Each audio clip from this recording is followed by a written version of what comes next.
今日伫咧早暗的7:24，伫咧咱台湾花莲近海嘛发生规模5.7个地震。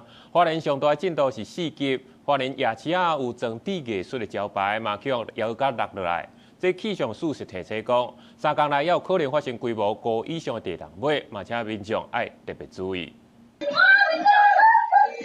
地牛熊熊变身，点完行甲揽揽做伙。花莲近海七月暗时7:24发生规模5.7个地震。伫大力咧摇的时，东大门夜市也传出真大的声音。原住民一条街入口迄搭有差不多200公斤的装置艺术扛棒，全安尼落落来。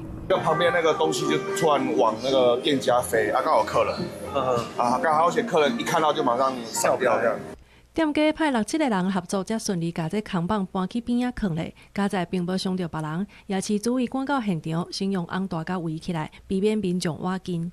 当时那个地名下去有没有？然后前面就是牌楼倒塌了，招牌倒下来，我们就跑过去看，立马就围起来。很久没有来花莲，久久来就遇到一次，都是好运。不会，下次又不敢来。不会，再去买一张乐透。这个规模5.7的地震是属于真浅层的地震，深度是24公里半，上大震度花莲南投有4级。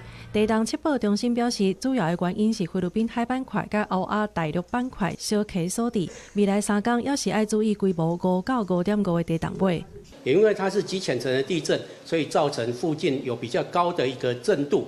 那根据我们研判，因为这是一个规模中型的一个地震，它后续大概在3天。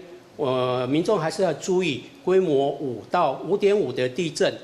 这届地震，台北市也有感受到，台北捷运列车有先停落来，随后恢复正常。加在各地并无传出人员伤亡的消息，也毋过未来3天要是可能发生地震尾，提醒民众最近要是爱保持警觉。记者综合报道。